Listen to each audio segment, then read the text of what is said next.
There's a difference of opinion regarding the exact wording of the first blessing that we recite upon lighting Hanukkah candles. The printed versions of the Talmud all say Lehadik Ner Shel Hanukkah. However, there is one Spanish manuscript of the Talmud from approximately the 14th century that says Lehadik Ner Hanukkah without the word Shel. We also find this difference of opinion among both earlier and later post-Talmudic authorities. According to Rabbi Amram Gaon, the Rif, Harambam, and the Rosh, the blessing is Lehadik Ner Shel Hanukkah. But Rabbi Sa'adya Gaon, the Ran, and Maran and Shulchan Aruch all write Lehadik Ner Hanukkah. Among the later authorities, the Peri Hadash and the Haidah both wrote that Lehadik Ner Hanukkah is the correct version, whereas the custom of most Ashkenazim is to say Shel Hanukkah, and yet other authorities say Shel Hanukkah as one word. It's noteworthy that according to the Arizal, the correct version Kabbalistically is Lehadik Ner Hanukkah. What was the custom in Halab?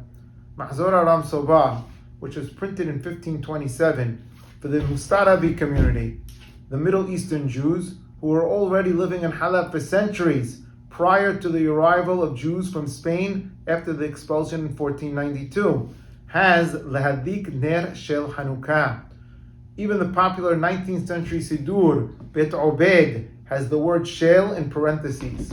But other sources, such as Shulchan HaMelech, that was written in Halab in 1804 by Rabbi Shmuel Anyado, has Lehadik Ner Hanukkah. The Sidur Olat HaShahar, that was printed in Halab in 1915, also has Lehadik Ner Hanukkah. And the book Derech Eretz records the custom of Halab in the 20th century as saying Lehadik Ner Hanukkah. However, Rabbi Shlomo Antebi Saka wrote that even in the 20th century, there were still some families that maintained the earlier Mustarabi tradition of Shel Hanukkah.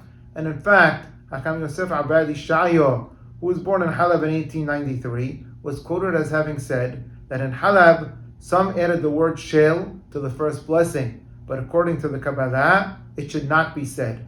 And therefore, Hakam Yosef himself, who was proficient in Kabbalistic teachings, used to say Lehadik Ner Hanukkah. So in our times, the prevalent custom in the Syrian community is to say Lehadik Ner Hanukkah, based primarily on Maran and Shulchan Aruch and the Arizal. But there are still some families who have maintained the earlier tradition of the Mustarabim and recite Lehadik Ner Shel Hanukkah, which is based primarily on the opinions of the Rif, Harambam, and the Rosh. Therefore, each family should follow their custom, as both customs are supported by prominent halachic authorities. There's another difference of opinion regarding when to begin lighting, either immediately after reciting the first blessing, or after reciting both blessings, and on the first night after all three. Beginning to light right after the first blessing, before reciting the second blessing of Sha'asa Nisim, is the opinion of the Meiri and the Tirumat Hadeshin. It was the custom in Algeria, and also the custom of the Kabbalists in the famous synagogue Beit El in Jerusalem. According to the book of customs known as Keter Shem Tov, the common custom of the Middle East was to begin lighting immediately after reciting the first blessing. However, according to the Ben Ish Hai and Hakam Ovadia Yosef, both blessings, and on the first night all three blessings, are recited before beginning to light. Hakam Yitzhak Sheheba also wrote that all the blessings are recited before lighting. This was reprinted in the book Ro'eh Ne'eman. Similarly, the custom of the Ashkenazim is to recite all of the blessings before lighting. This was specified by the Maharil, Muram, and the Turei Zahab. So while the prevalent custom in the community is to recite all of the blessings prior to lighting, I remember Dennis Dweck alav hashalom teaching to begin lighting immediately after the first blessing. Therefore, once again, both customs are valid, and each family should follow their custom.